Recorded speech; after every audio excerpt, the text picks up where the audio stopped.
பணவரவு அதிகரிக்க செய்ய வேண்டிய தானம்.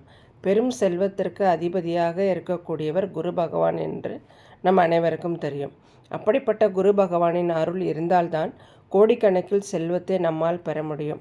அதேபோல் அன்றாட தேவைகளை பூர்த்தி செய்வதற்குரிய பணவரவை அருளக்கூடிய கிரகமாக சுக்கிர பகவான் திகழ்கிறார். மேலும் சுக்கிர பகவானின் அருள் இருந்தால்தான் ஆடம்பரமான மகிழ்ச்சியான வாழ்க்கையை வாழ முடியும். அதனால் ஒவ்வொருவருக்கும் குரு மற்றும் சுக்கிர அருள் பரிபூர்ணமாக வேண்டும். அதற்குரிய பரிகாரத்தை இப்பொழுது பார்ப்போம். குரு என்றாலே அவருக்குரிய கிழமை வியாழக்கிழமை.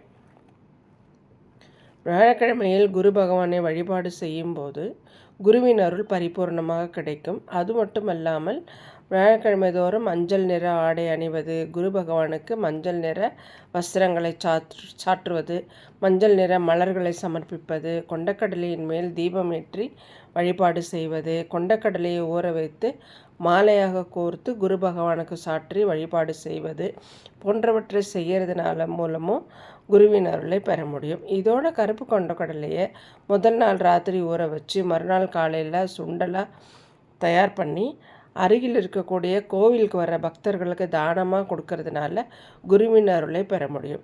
வியாழக்கிழமை மட்டும் இந்த தானம் தருவதோடு மட்டும் இல்லாமல் வெள்ளிக்கிழமையில் சுக்கிர பகவானுக்குரிய வெள்ளை மச்சிய சுண்டலாக தயார் செஞ்சு அதையும் கோயிலுக்கு வரக்கூடிய பக்தர்களுக்கு தானமாக தரணும்.